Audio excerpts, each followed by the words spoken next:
Hello, everybody, and welcome back to the It's Pizza Time podcast. I'm your host, Indigo. Today, I'm joined by my co-host Victor. It's good, guys.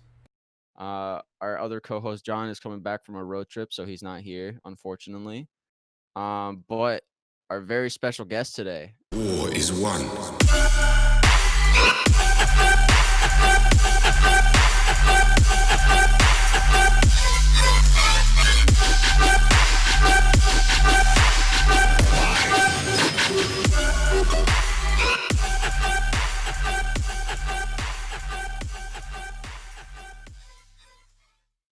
We got Nacha.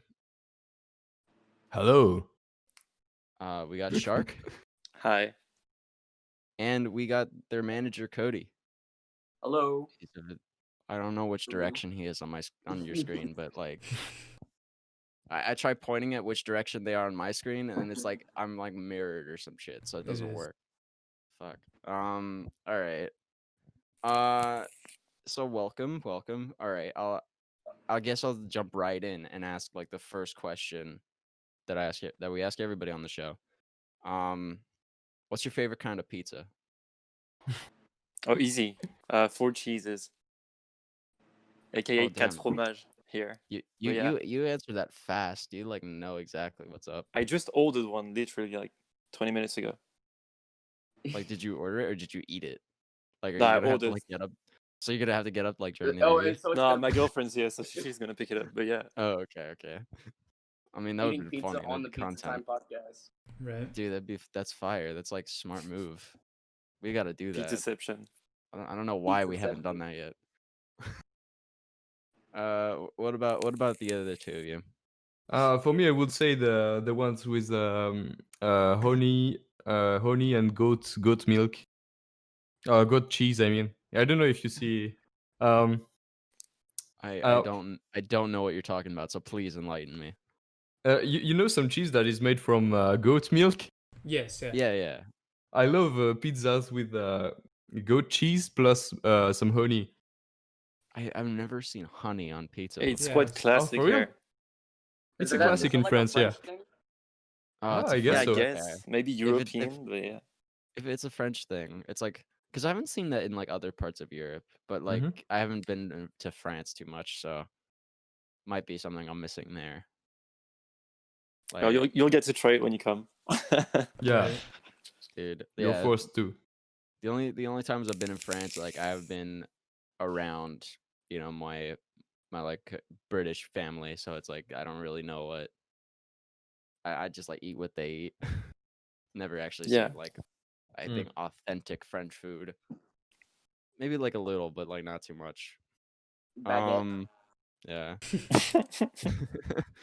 Yeah. I mean, like we got some weird. There's some like weird pizza combos all over Europe, I guess. Like, I mean, I'm from a country where like they're notorious for like putting banana on it. So like, damn. Whoa. I think I'm Swedish. Like I'm your neighbor to the north. I think it's gross. I don't like it. But I mean, like pretty much everybody in my family does, and I'm like, all right. That's the next level of the pineapple one. Yeah, like everybody says like everybody's arguing with pineapple on pizza, and I'm just I love this one. Yeah, we do this. Yeah, it's quite good. All right. Well, your Cody. Yeah. What do you got? I don't know, dude. Like, I really like stuffed crust. That shit is just gas. Like stuffed crust pizza with some black olives, some pepperoni, some sausage. Extra cheese. Yeah. We've talked about this before, but like stuffed crust is one of the things I've still not tried, and I don't know how it's gotten to a point where I haven't. Stuffed it's like crust. Being the pizza guy for 2 years. Yeah, and you're the pizza guy. Yeah, it's like I'm assuming it's always just stuff with cheese, right? Do they ever like put anything different like in the garlic? filling? Like straight up like garlic cloves? Oh. Like garlic butter. Yeah. I was just imagining like cloves of garlic, like entire whole like Yeah, just like chunks. Gross. Yeah. Yeah. All right. I guess like aside from the whole pizza talk, let's get it into like a little bit about your guys' music history. So, uh, Cody, you manage these two French boys that do dubstep. Yes. So for I guess the two of you, how did you guys come around to getting, I guess, into dubstep? And then I want to touch on like how Cody, how you managed to, or how you got into like managing the two of them. So I guess Right. we'll start with like the two of you. Like, how'd you guys get into like dubstep or music in general? I guess. Do you want to go first, Leo? Yeah, why not? I'm kind of a newbie. Is my voice clean, by the way? Because sometimes Oh yeah, it's laggy and cropping. yeah. You're I good. mean, No. you're good. Sounds good. Okay. So I'm a bit of a noob because I started to listen to Skrillex in the 2012, and I discovered with Scary Monsters and Bangarang and all of these mainstream ones. And first, I was really hating this style of music because it was because of most people would say of dubstep from first approaching it, like it sounds stupid, sounds like noise and robot noises. But with time, I got really into it and in love with it. Like I was feeling more things that I would usually feel in other styles. And yeah, I really wanted to go. So Sorry, some people cut out there. Yeah, for a that was second. for me What too. was I that? think that's Discord. What was that? What was Yeah. that last sentence? Same. right, just cut for me too. But yeah, I went. I started with Skrillex and I went further and further into the G Phillips and D Jasta stuff, more Robo Step, and then went to Rhythm and all the subgenres. Yeah, subgenres. Yeah. The ones that inspired me the most. So yeah, I went more through this robotic, glitchy style, and that's the one I feel. All right, gotcha. Definitely like I'm pretty sure we've had like every artist on here when they bring up something about Skrillex. I'm pretty sure like we just have a segment. Like I'm pretty sure we could pull out like maybe like every time somebody says Skrillex, Yeah, we and could it'd have a just be straight like, hour. It'd be yeah. I mean, he is super influential. So Yeah. Yeah, at Rename that time, the- he Rename was. the podcast to Skrillex Podcast. Skrillex time. Yeah. What about you, Shark? How did you end up getting involved with all of this? I remember being 12 and listening to the rock band called Skillet. Yeah, like some random Christian rock band. I was into that at the time, and that Skrillex guy kept popping up on my YouTube notifications, like on the side, the suggestions. Oh, because of like the And similarity between the names. yeah, and it started to piss me off at some point because like he kept popping up like nonstop, and I misclicked once. And so yeah, the first tune I heard was "My Name Is Skrillex" remix, and I kind of enjoyed it. And so I went on and like I think the next thing I discovered was drum and bass. Back in the days with collabs between like Matthews and Emperor, Mm. and then I went straight back to like deep dubstep, and then I went on to like the more rhythm kind of stuff. And I remember hearing Infect and Pfizer mostly, and being like, yeah, I need to download FL Studio and just like try it out. Those are some because the banger sound artists, design was actually. like really interesting. The way like they made their sound, I was like, I have to try it. Yeah, So sound yeah, design I is always just like tried it. yeah, sound design is like a super interesting part, I guess, of dubstep as a whole, because you can make so much. You can I guess go to like such lengths with the sounds that you use in dubstep, and it's like what you could never normally use in any other genre you can use in dubstep. Yeah, is I like- absolutely second this. Yeah, it's like fucking if you heard just like pots and pans falling down the stairs or a dude screaming. It's like in any other genre, you're like, what am I gonna do with this? And then dubstep, you're like, hold on, just give me a minute. Yeah. And just there you go, make a banger. Yeah, and like other genres, there's like set instruments and set sounds that they really use. It's like in like rap music, of course, they use a lot of 808s and like hi-hats and stuff. Well, like in dubstep, you can literally just use whatever. It got quite generic though, like in the past like 3 to 4 years, I guess, because like all the techniques are kind of being reused. But like the first time you get onto like dubstep record that you like, it's always really interesting to like just listen to it over and over again and be like, what the fuck is that sound? The surprise you do get, yeah. Yeah. Yeah. Do you guys think or if anything, it probably will, but like how do you think dubstep will evolve in the future? Because I know like from obviously there's like a huge difference from 2012 dubstep to like now. Like do you have any ideas of like what will change? I think, or at least I hope, that it will go more into more variations from other subgenre and styles of music in general, because it kind of got repetitive with all the quarter notes and the 16 bars tracks. It's pretty boring at a point. And new artists like Akeos did, bringing his more rhythm style. And what did Phonon with the polyrhythm track is an example of reinventing the genre. And that's what we'll really need. Yeah, like we've talked about polyrhythm before. It's a very like it's one of those things that a lot of like you either love it or you hate it. And I feel like a lot of people like to talk about it's like there's nothing like super important, or people like it's super influential. I'm like, regardless of what you think, it's like you can't argue. It's like it's getting a lot of attention, which is kind of like, you know. And getting back to like how Skrillex was like hated coming out, of course, right? Yeah, I've been. So like, and now people are saying he's one of the most influential, and you can see like he's like inspiring you guys, inspiring me, and like everybody else.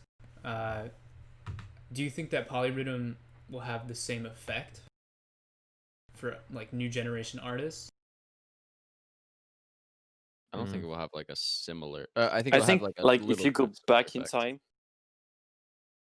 there's always been like parts of like dubstep history where the genre was kind of in decline, and then some new guy just like comes up with new ideas, and everyone picks up on that, and like it extends for another year of like the lifetime of dubstep, I guess. Yeah. And yeah, I've been kind of waiting for dubstep to die for the past like 5 to 6 years, and every year like something happens. And polyrhythm is like quite an example of that. And like when AQs came onto the scene and Job came back as well, that was an example as well. And like, remember the Getter track, Dubstep's Dead? Yes, exactly the same. Like,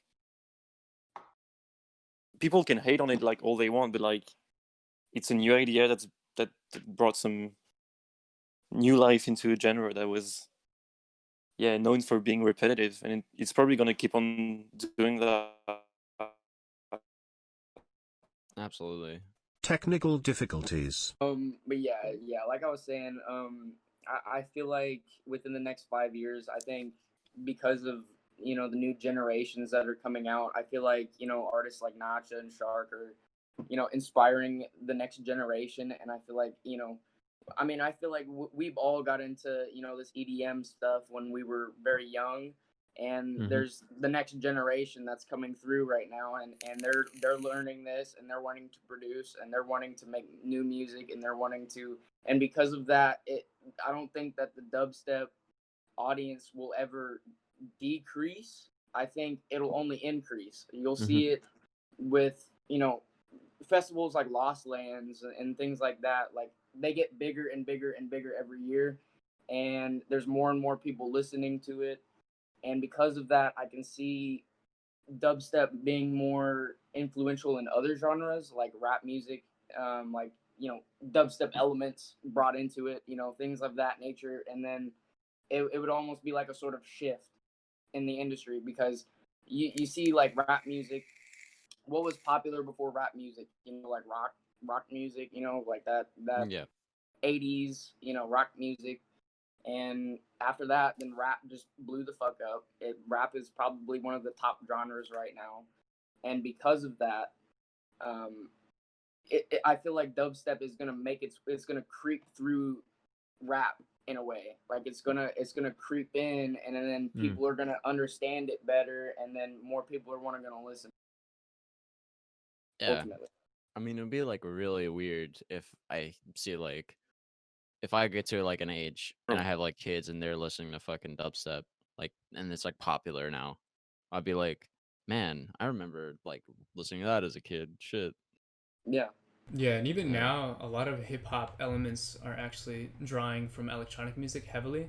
Like you can see it in Kanye West's music. Yes. Recently, Skrillex produced tracks for Ty Dolla $ign. Ego Death. Yeah, Ego Death is a perfect example. Very good song. He also did some stuff for The Weeknd on My Dear Melancholy. Wasted Times. Yeah, Wasted Times. So of course, like there is that electronic, like coming in. The sound is definitely creeping in on hip hop for sure. In movies too, I can hear some soundtracks strongly inspired by dubstep sound designs, like the last Blade Runner. Absolutely. The sound designs were really absolutely impressive. Some Reezy bass, and it really comes from that scene. That there's no doubt. Mm-hmm. It's like definitely cool stuff. Because I love seeing that the genre that I really love is like getting a lot more attention even now. video games like the Doom soundtrack. Oh yeah. Right. Oh yeah, like games. I mean, just electronic as a whole is getting a lot of love in video games. I mean, like Cyberpunk's entire like music genre, like basically is giving like mid-tempo a huge boost, I guess, Right. and shit like that. And then you have Tron 3 around the corner with Daft Punk doing the whole track again, or track list. I'm hyped for that. It's not like, I mean, it's been a while since I've gotten into like some really good Daft Punk, so I'm excited for it. All right. Well, I guess on a different note, what I was supposed to ask earlier, but we kind of got sidetracked. Cody, how did I guess it come to be that you started managing these two lads? Where do I start? I don't know, man. So let's take it back. Let's dial the notch. How I got to management. When I was 12 years old, I started a record label called All Around EDM. Went to shit, obviously, because I was like 12, and it just didn't run too well. And then the summer after, I think it would be July 2015, I approached one of my good friends that had been doing music for a long time, and he was doing more like experimental, kind of like hip hop, future bassy stuff, and that's where I kind of started off at. And through that, I started doing management. I started working with more dubstep artists, and then how I came to SHRQ and Nacha was, I think I met SHRQ through like a Facebook post. Like I'm pretty sure that's how that whole relationship started. But with Nacha, I had known. Yeah, I messaged you. I had known about Nacha for I don't know how long, because I had known about his EP and his Disciple release and all that stuff, and I was like, you know what I'm saying? So when he accepted my offer to manage him, I was like, man, this is crazy as fuck. Like I can't believe it. You know what I'm saying? And I'm a freshly 18-year-old, white male from Indiana, so it's like I'm managing two French boys that are very, very, very, very talented, and they have very big futures ahead of them, to be honest. And, I can't wait to see them here in the U.S. and playing Lost Lands. Like, it's coming, man. It's coming. dude. Yeah, as soon as we get out of this quarantine, I bet you. Yeah, Yeah. I mean, that's definitely like the thing that really surprised me. Like, I almost fucking you caught me while I was like taking a sip of my drink, and you started a record label at fucking 12, and I almost like was like, what? I'm like, dude, what the fuck was Yeah. I doing at 12 years old? Playing Minecraft I or was, something for sure. dude, I was exactly. too, I'm man. like, I mean, literally, this is how I got yeah, into the industry, man. Through dude, that. This. fucking Monster Cat, man. That was like my entire. Yeah, that was like the whole reason I got into electronic in the first place because I found Yeah, them me when I too. was Yeah. like 10, and I was like, oh shit. Yeah. Like you That. can make this? I'm like, whoa. Yeah, I saw people like Mike Darlington, you know, doing the whole independent label thing, and I kind of was like, man, like you can do this stuff. You know what I'm saying? Like Monster Cat, how I got involved with Monster Cat really is like, I mean, through Minecraft YouTubers. Of course, I mean, yeah. we Dude, all it's like, remember Sky Does Minecraft. We all oh remember Sky yeah, Does Minecraft, and everybody his remembers like, intro was, yeah, his intro was Noise yeah. Storm and all that stuff, and yeah. Yeah, And everybody remembers like the YouTube intros that would just like be like 3D graphic text with like the fucking like The username. 2012 Yeah. dubstep playing behind it. very Like, oh, cringe. Yes, yes, but those very much a time period that those were the was days. influential. The golden Yeah. age. Yeah, Back in the Yeah, the golden golden- Cinema that was 4D like the days. golden age of the internet, honestly. Dude, yeah. 2011, 2012, when electronic music started popping off, and 2 years later, Martin Garrix's "Animals" is on the radio, and Right. then Oh, Yeah. exactly. that's what I'm saying. Like, I can honestly see rhythm or like some sort of dubstep being on the radio within the next 5 When years. SoundCloud was still a good platform. Right. Yeah, and then in terms of radio, I feel like radio's kind of dying, right? So would you say Yeah. that like what is like the new radio, right? Do you think it's like I mean- Spotify playlists or Yeah. I mean that is definitely because radio is dying. I feel like they're gonna make some sort of 100%, yeah. last attempt to like draw people in, and through that will probably be dubstep, and I don't think it will work as well.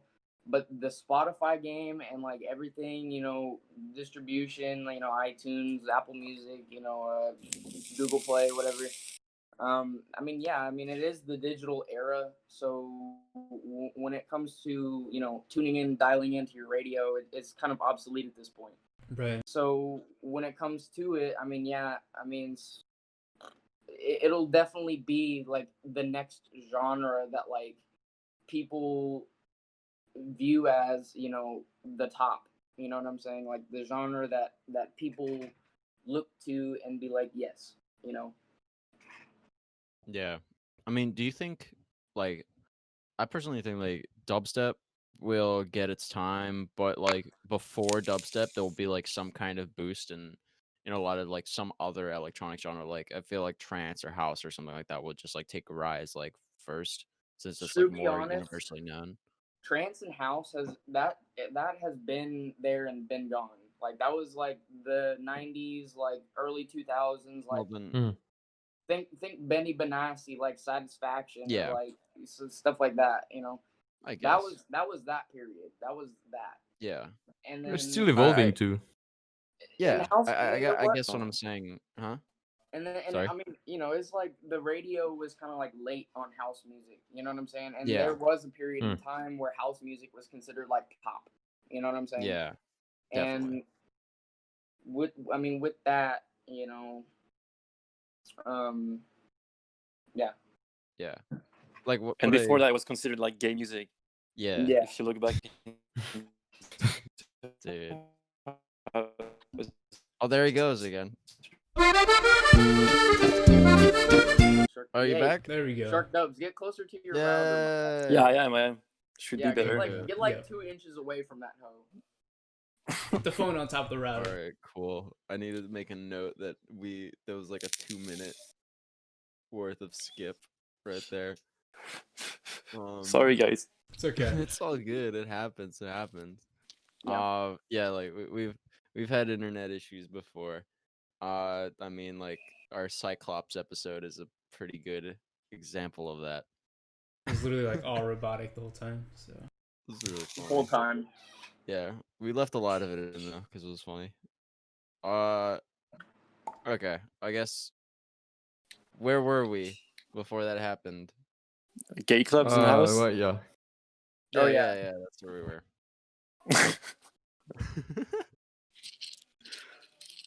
So should I go back to that or? So Yeah, no, yeah. no, I don't think we Like, should. No, I don't think. Okay. I mean, I guess like I guess what we were talking about, like the point I was like, I guess what I was trying to say was like, I feel like before dubstep makes like a rise on the radio, it'd be something I guess electronic that's more melodic because I feel yeah, like like And Millennium or let something. me let me give you my 2 cents on that. I believe that lo-fi is gonna be the next thing, like before dubstep. Lo-fi hip hop. Imagine Damn. a hard ass rapper like the Baby on a lo-fi track. dude, That shit would pop the fuck off. Like honestly, Nope. on God, I'm just waiting for it to happen. I feel like lo-fi could definitely do well, but I don't know if it'd be like one of those radio things because it's just like such like I feel like it'd be like a nighttime kind of radio thing. Yeah, it would have to be like a separate station and be like a lo-fi station. for Yeah, sure. like the YouTube station it already is. I believe that after I don't see it popping it more than that. Like I believe after coronavirus and like because I've seen the the rise of UK drill music in the US with like Pop Smoke and things like that, and once you have that like violent rap for like so long, then like people are gonna be like, I want to listen to lo-fi now. You know what I'm saying? Like they wanna relax now after. Yeah, like they're just gonna bounce back and forth between like heavy and not Pretty heavy. much, yeah. That's how I envision it. And plus, lo-fi is doing very, very, very well on Spotify. So I there has been a couple of like songs that are lo-fi that have been on the charts, but I'm just waiting for it to like really move in. Do you think it would ever be like pop, like or like popular in a way? Yeah. Hmm. And I've already seen this. There's a song called Deathbed, where it's probably got like 100 million listens on Spotify. It's lo-fi, and it's like a lo-fi beat with singing over it, like with rap over it. And I can see that being the new market, really. I'm not gonna lie. I could not name a single lo-fi song if I tried. I Same. just know them as all like beats to study to radio. Yeah. Just, like, Yeah. Yeah. A lot of it is just like names and then like usernames. Like I don't know. I like lo-fi to like just kind of like chill to, but it's not stuff that I'll like go ahead and like search up on my phone. Like maybe I'll click on a Spotify playlist, but like I can't, again, like the same for me, I can't really name anybody in the lo-fi scene. I feel like yeah, and it's like it's for a quite lot of simple to people. produce as well. So like Mm. their scene is like full of no-name producers that just like post like couple 2-minute songs and then you go on to the next one. I guess the only really popular people in that genre are like really productive people, like people that make like hundreds of beats a month. Right. Yeah. I feel like that's definitely part of the reason like lo-fi is one of those things it's also really easy to process like I guess just in the background, like I guess it's like a lot of you could passively listen to it rather than Yeah. like you don't have to focus in on it. Like you could just let like a playlist go for an hour and you'd like have no idea. Your brain would just like just kind of mind its own business. Yeah. Like, Pretty much. Yeah. I think And it's that's like why I think it's the next thing, really. it's almost like forgettable in a way. It's like you can like sit there and listen for like an hour, but like maybe you'll find a song here and there that you might particularly enjoy and just kind of add it. But Probably wouldn't remember it the Right, next yeah. day. exactly. I don't know if like you guys are familiar, but like with the beats to study to, things like that. There is a large increase in lo-fi as genre, and like you said, it is pretty basic to produce. It is pretty easy to, manufacture and like get a bunch out. But there's also like, I don't know if you guys have seen this, but like in YouTube right now, there's like a really big like scene where it's like slowed down versions of like popular rap tracks, and that's basically like the lo-fi version of rap track. You know what I'm saying? Like, and because of that, I mean, there's like a big thing going on right now on YouTube with that, and like I've seen like Roddy Ricch the Box slowed have like 5 million views or some shit. Like, and because of that, I can see that like rap with lo-fi combining. Yeah, I don't think it would be lo-fi by itself. I think it would have to have like some other elements of some other genre. Content. Of course, it has to have lyrics. Like, there's no way it couldn't. Dude, yeah, it would have to be like the signature of an artist in a way. Like some new guy just pops off and only raps to lo-fi. Like that would work, but I don't see it like as a trend in rap music in general. Yeah, man. Like, I mean, I've like if fucking DJ pulled up and started dropping lo-fi, like I'd mosh. I'd go hard. I'd throw some elbows. Nah. Put some lo-fi. Dude, yeah, I don't. I feel like though the slowed down versions of songs is just like that's just kind of like a thing that I guess YouTube is really good at. Is just like just different versions of the same song.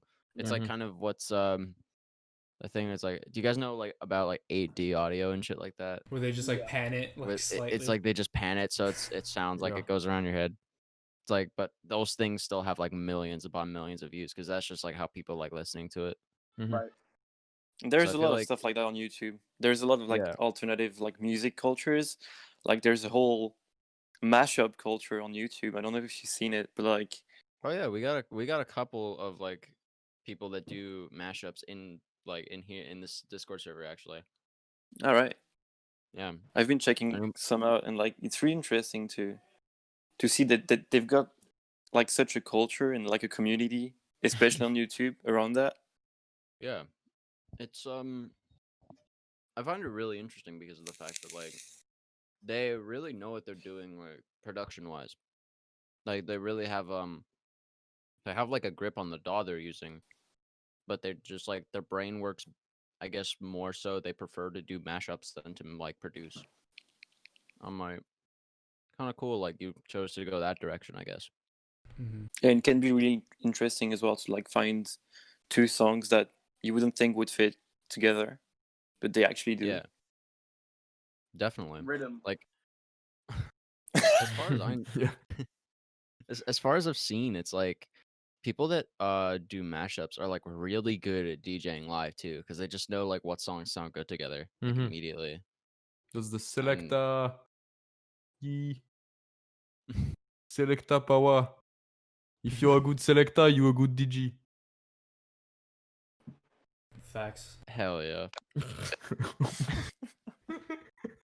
Then cringe as fuck. I'm sorry.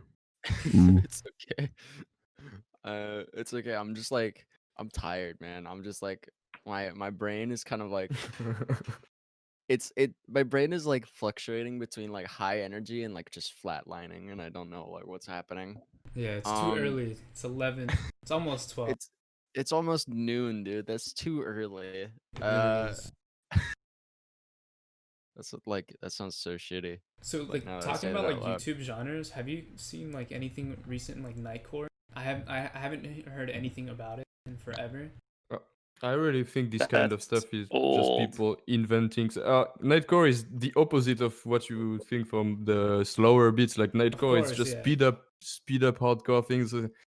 I don't get it. People start to put names on something that are just kids playing with the BPM of the track and maybe trashing out the sample they used. So I don't get where this is going for real. I don't want to mind people that really enjoy this, but I don't get it. It's already done in other rap tracks for the lo-fi, like taking a sample and turning it a bit around, messing a bit with it, and then cropping the sound. like reducing the sound quality. That's just a method. That's just a technique that is used in any other genre, but that's not a style. I don't get it. There's a scene for it, so Yeah. Why? like some people Why just like though? listening to sped up songs, so they do. Yeah. That's it. I'm pretty sure that it's just like big in like Japan and like Yeah. No doubt. Asian countries. Maybe. Like, dude, I mean, honestly, I feel like I could throw down anything.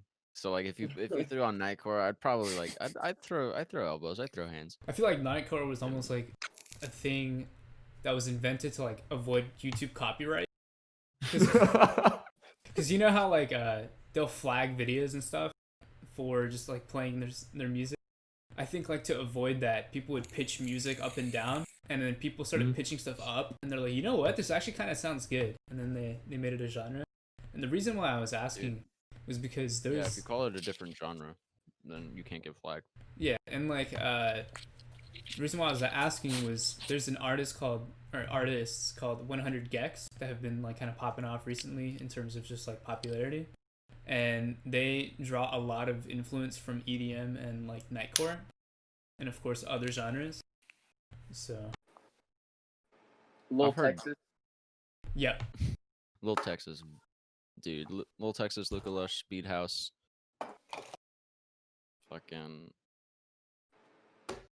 I don't know. Like, I feel like there's a point where some people think it's like just the faster it is, it's like the less effort. But it's like, you got to realize that like some songs are just straight up the same thing, where you just like not only you just make it faster, but you also like you don't like warp it, so the pitch also goes up as you speed it up. yeah. You're like, oh, cool. It's like now it sounds like now instead of like a dude singing, it sounds like an anime girl, and I'm like, oh, now I want to listen to it. Yeah, and that's how they would avoid those YouTube copyright strikes, because like if you pitch up something, it's less likely to get caught. So Bro, I just remember this, but we have a venue out here called the Shrine. Victor doesn't like it, but we have a venue out here called the Shrine. I remember seeing an ad that they had a Hatsune Miku concert at that venue. And I'm like, how in the world do you do this and why? Like, for the culture, bro. dude, I'm gonna go. Yeah, there's a scene for it. As Dude, I said, it's there's sold just out. like scenes for stuff. So I'm telling you, It's like- probably all of Little Tokyo came out. God, dude. There's like, I just don't understand how, because that show sold out, and it was just like mind-boggling to me, because I was like, why would you go to see a fake person, like an anime girl in concert? I'm like, it was just like mind-blowing to me, I guess. I feel like people that aren't really familiar with dubstep view us the same way. yeah, Yeah, they don't I get don't it, know, because just like I- you do. yeah, but it's like the reason I didn't get it. It was like because it was like you're not. It's more so like at that point, if it's not even you're not even seeing somebody live, or you're not even see somebody mix stuff live. At that point, it's like it's real. You're just there for the nice speakers. That's the Yeah. whole concept around it, and like same with the Michael Jackson concerts after he died. Yeah, They held I guess so. some actual events, and like he wasn't there, but people still showed up for the Right. So music. they still had like a band and stuff though. At that point, it was Yeah, just kind but of they like, didn't go for an the band. iPod. They went for Michael Jackson Of course, yeah. in the end. But yeah, but there were like still things that made it different, I guess, is what I'm trying to say. Because I'm like, I wouldn't pay like, what I'm saying is I wouldn't pay $100 for that. But I mean, if you were that big of a fan, and of course, I guess. you're experiencing the music with other people as well. So Yeah, it's that's not what I like- was about to say. Alright. You get to meet some other people that are also into that. So just that would Yeah. be probably a good excuse to pay like $100. I'm actually just upset because I didn't get to go see Hatsune Miku live. Because yeah, I remember my Whoa. first dubstep show. That got that feeling only because like for the first time in my life I actually got around people that like that kind of music. Oh yeah. Whereas back in the day, I was like 15, so it was really hard in like high school to find people that enjoyed it. And suddenly I'm in a room with like 5,000 people, dude, just like jamming to Abstract and Megalodon. Dude, you're telling me, man. That's like I went through high school, like I was pretty much the only kid I knew that liked dubstep, and everybody like shat on me for liking dubstep.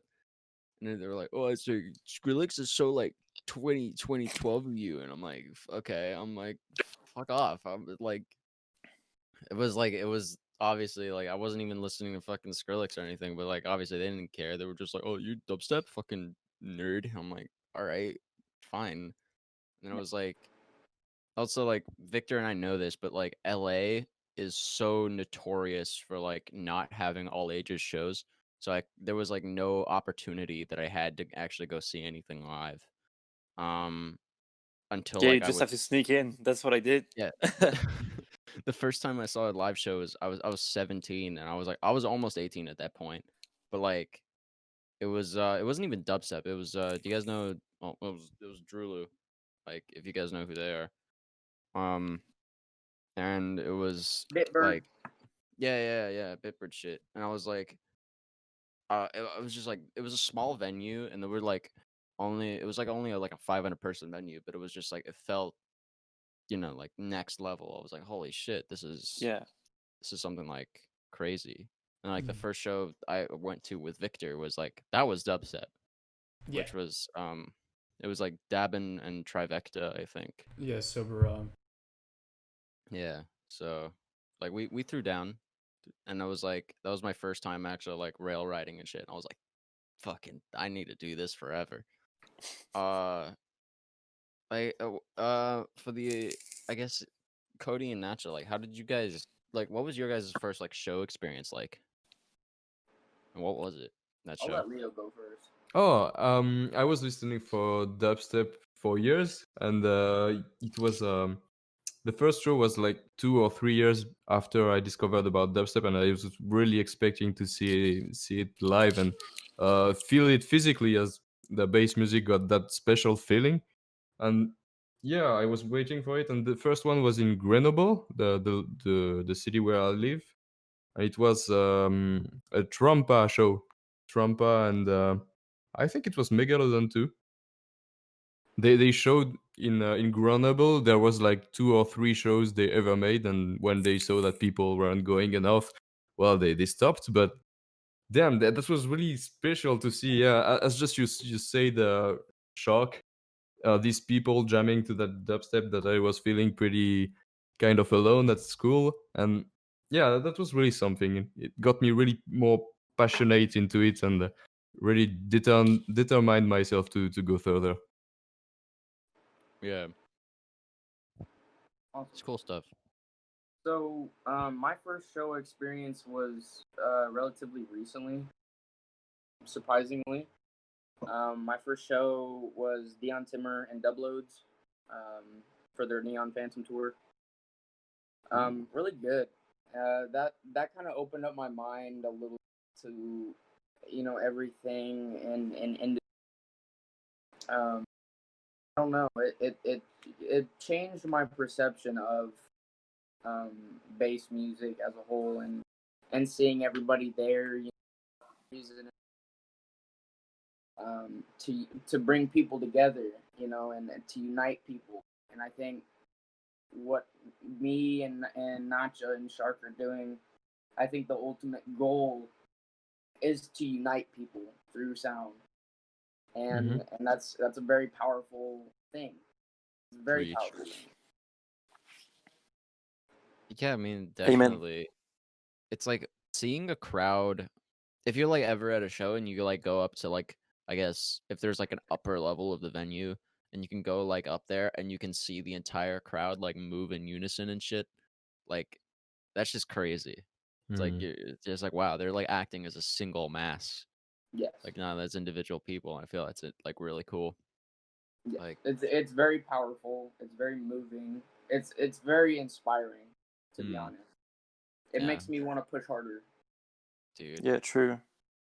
Even like when you're playing a show and you get to see like, because like obviously when you play a set, at some points you'll get like less interaction that other, but like during a set there's always like that tune that you play that makes everyone go off.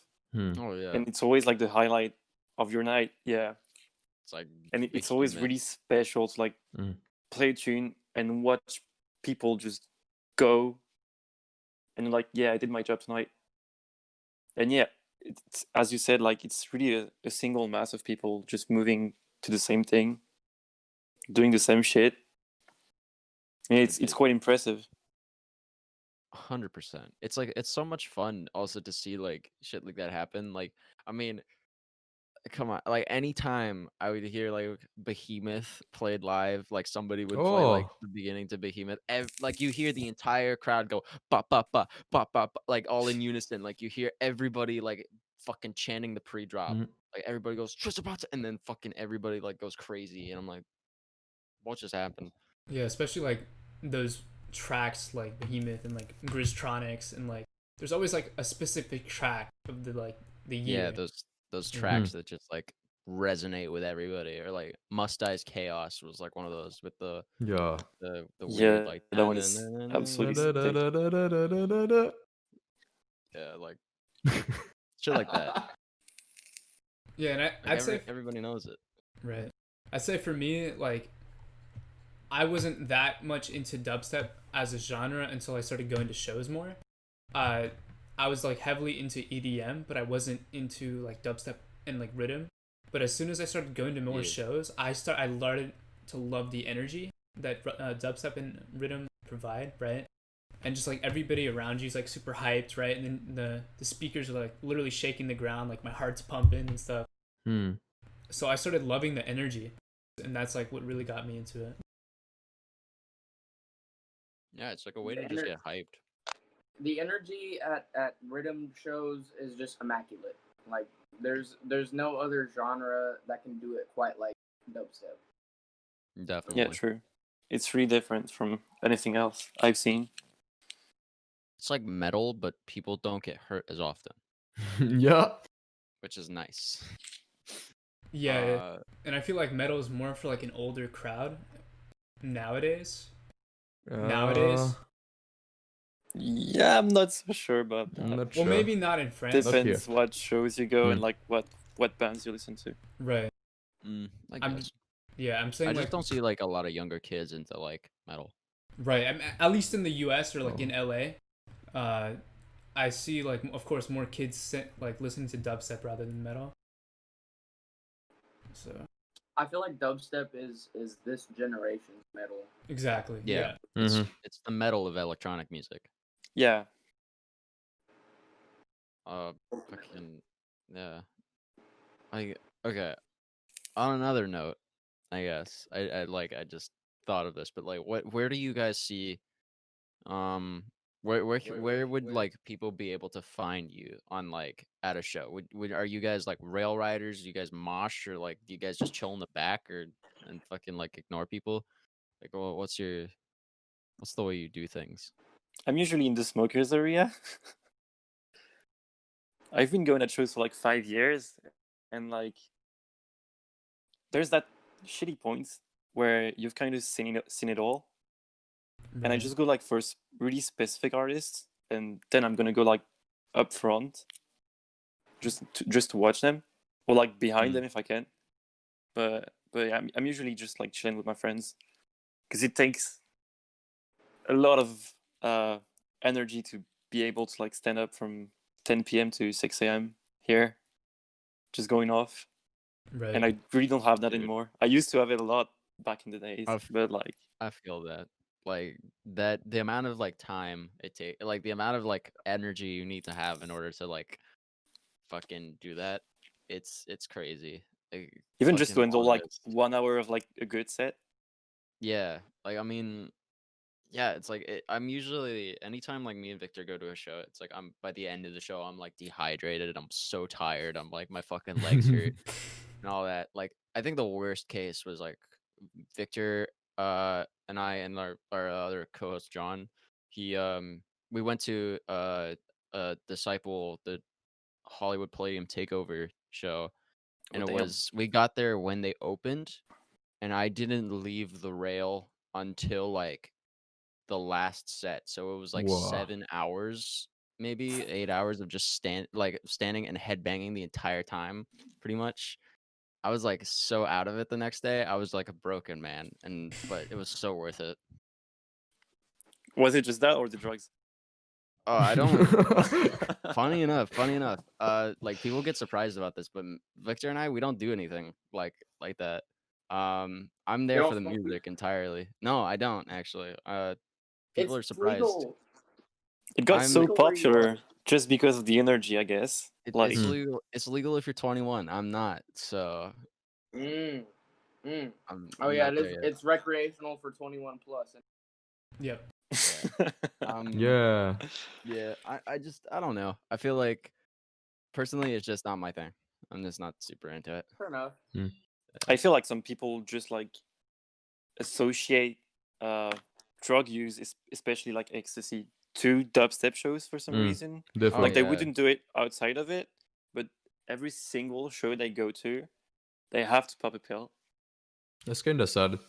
Yeah. I'm like, Nah, that's just because of the energy. That's what we were talking about before. Yeah. Like, I mean- because dubstep is like kind of the rock and metal, like EDM now. yeah. Like I don't think it's like if you do it, I'm like, sure, go for it. Like that's all your thing. But I feel like there's a point. It's like if that's like the only thing that can make you have a good time, then I feel like that's a problem. Like if you can't have a good time without it, then like what's the point? I've seen. Yeah, At this I point, know some yeah. people like it's the I've only reason to go to dubstep shows for some of them that I know this of. is them. I've seen And a yeah. very large spike in like ketamine in the U.S. dubstep scene. These two, Don't- yeah. Don't know how familiar you guys are with that, but that's like the thing now. And I see all these wook kids fucking off their ass on ketamine, and they're not even like there for the music at that point. They're just there. Yeah, They get they're fucked just up there for the and- drugs. Yeah. I don't really know too much. If I see people doing unholy things at a dubstep show, I'm gonna be like, stranger danger, where's my mom? And just leave. Like, mommy, they're doing drugs. Yeah, the Mom, worst pick me is up, like, please. well, the thing is that people will come up to us and they're like, "You guys must be rolling, right?" And we're like, "No." And then like, there have been a few times Yeah. where we've been. They just offered congratulate stuff. you, like, yeah, good job. Well, yeah, and then they there have been some people that are like, "Oh, do you want some?" And we're just like, "Nope." I'm like, I'm good. I'm like, and I'm like, we get asked that because like we're arguably throwing down harder than like anybody on drugs would ever possibly. Like it's fucking. Yeah, because we're you in- still get that It's 'cause you're clean, not pure out of energy. it. Yeah. Yeah, I just love dubstep. That's Do you remember it. that one guy? We went to some show. I don't remember which show, but there was this one dude that was so screwed up in the front. He was like sleeping on the rail, and then the security kept coming and like Yeah. waking him up, and like asking him if he's okay. And like I think they ended Yeah. up pulling him over the rail, right? Yeah, he like fell asleep. He kept falling asleep at the rail, like passing out. Like I don't know what he was on, but he was like on something and he kept passing out at the rail. I took a picture with him while he was asleep. It was funny. I was just like, Questionable behavior. Yeah. yeah, I'm gonna get canceled for that. Hey, but I think But he I was good remember- at the end of it. I remember it being really weird to me because like my first shows I went to, I was like 15, and here like all the clubs are like 18 plus. So I used to sneak in with like my friends' ID cards and stuff like that. But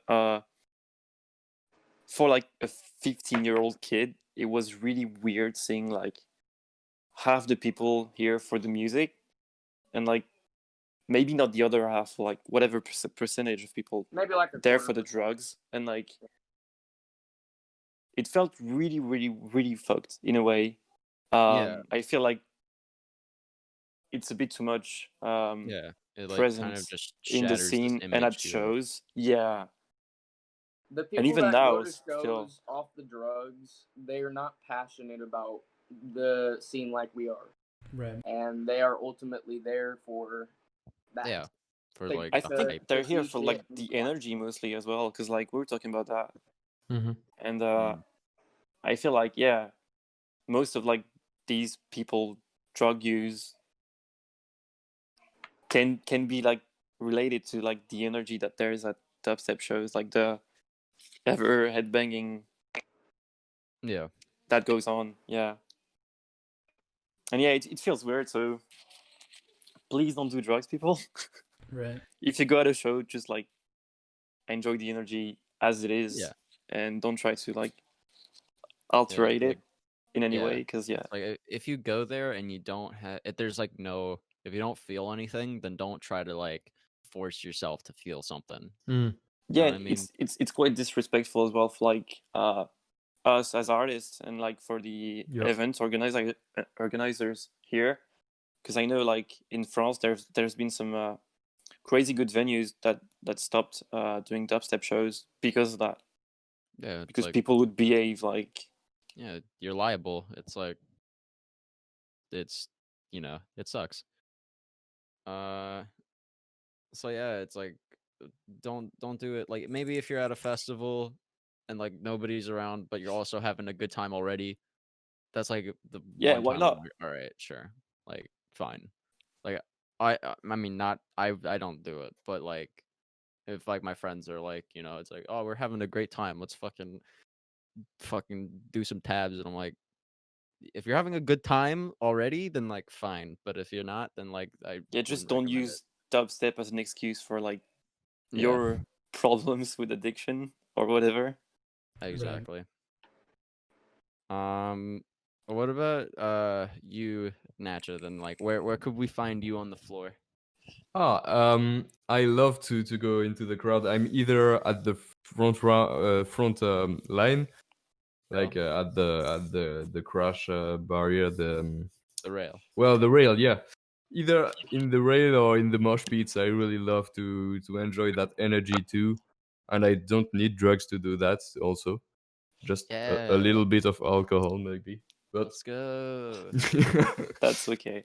But yeah, I really love to be in the mosh pit with my friends at the front round. But I also sometimes, enjoy myself with my friends too, more chilling in the backstage too. But mostly, I'm alternating between these two, depending, as Fabian just told, depending on the artist who plays, because there isn't many artists today that I really personally feel and.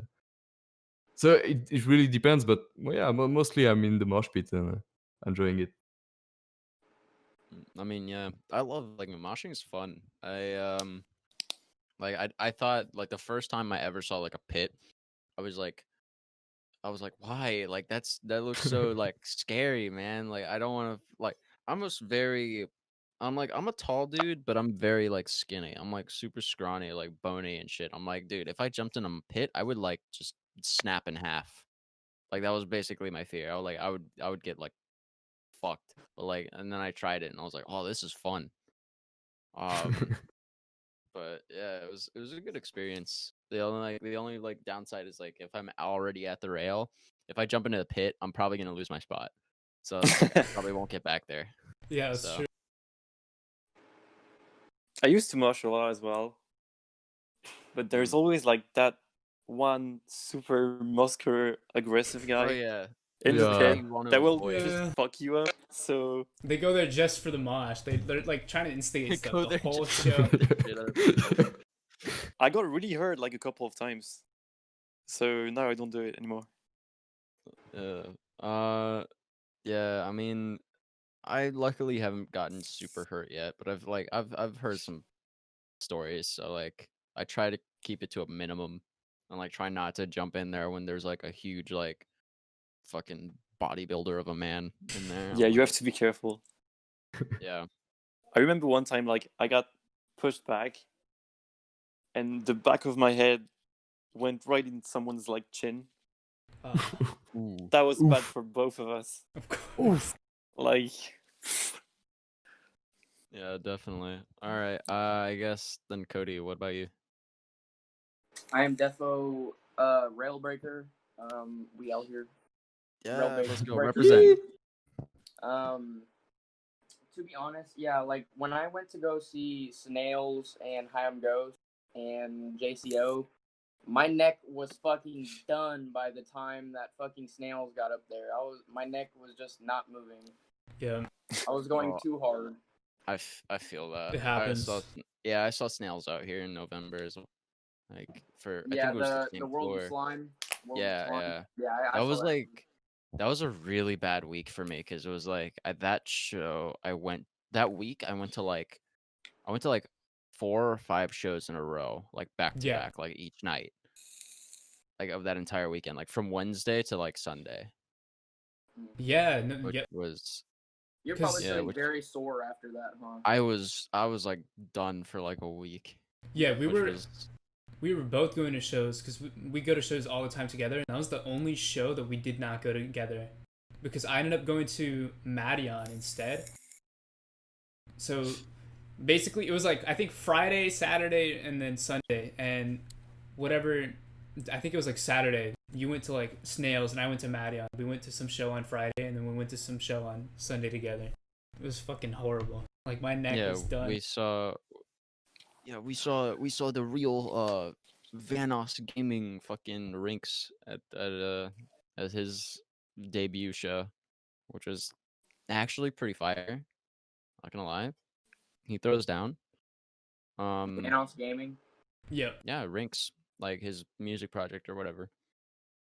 Actually, he throws down, and like he really knows what's up, which is like surprising. Like I had no idea. I was like, oh, cool. I remember coming back home from that show and being so dead because literally, I think J Code was there, and then before that, we were going crazy to J Code. But I also went to that Madion like after party type thing. Oh yeah, you went to a mini show before that. Yeah, so it was, like I was partying since like 12 p.m. all the way till the end of that show. It was kind of rough. I remember going home after that weekend and just not moving for like 3 days. Dude, yeah. Okay, let me. And then we do it all again. Okay. Yeah. All right. I think we're actually reaching the end of our episode time here. So Already? on that, yeah. I think we're a little bit over time actually. But on that note, like, is there anything that you guys like? Any last words that you want to give people listening or whatever? I guess make music, don't do drugs, enjoy shows. Hell yeah. What about the other two of you? Oh yeah. Same. Stay creative. Stay happy. Listen more to your body and to your friends. Hell yeah. Got anything, Cody? Good one. Any words of wisdom? Go follow Nacha and SHRQ. If you want to check me out, I'm on Instagram, Cody M Harvey. You can follow the rest of my roster, Variety Talent Agency. We got big names, Automate, Gannon, Answered, SHRQ, Nacha. We got the gang out here, French gang.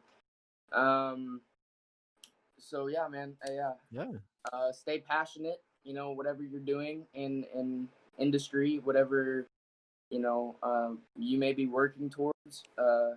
Manifestation is very, very real thing, and if you want to do it, if you're very passionate about it, then go out and get it.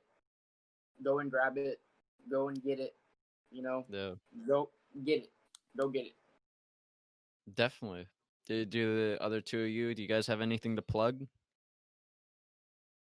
Yeah, your I've got socials, your music. another SoundCloud account. If you guys want to listen to the really exclusive dub plates, I guess. And I've got Instagram as well. I just post shows updates and dumb stuff on my Insta story sometimes, like pictures of me taking a bath. That's like worth following for, I think. Yeah, it is. Trust me. I wanna buy you bathwater.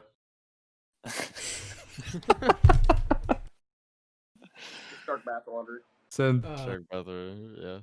shock bath. I don't know. Yeah, if there's a market for it, I'm gonna sell it. So There DM. probably is, honestly. Please To do. be gonna start. honest, We're gonna start a store. It's just like dubstep artists like bathwater. That's the only thing we'll sell. Yeah. yes, All people right. will buy it too. Honestly, probably. Like that's the scary thing. Yeah. And we do free worldwide shipping, so text us. But no, please. Oh yes. I don't want to make this a thing. One more thing I want to plug. Go check Yeah. out Nacha Citizen 2020 on all platforms coming soon. It's on clip on SoundCloud right now, but expect a remix EP of that track and some big names alright. on there. And expect good things out of these boys. The Pizza Time podcast, the Hell yeah. Shark Dubs and Fabian, and Nacha Dubs. Let's go. All right.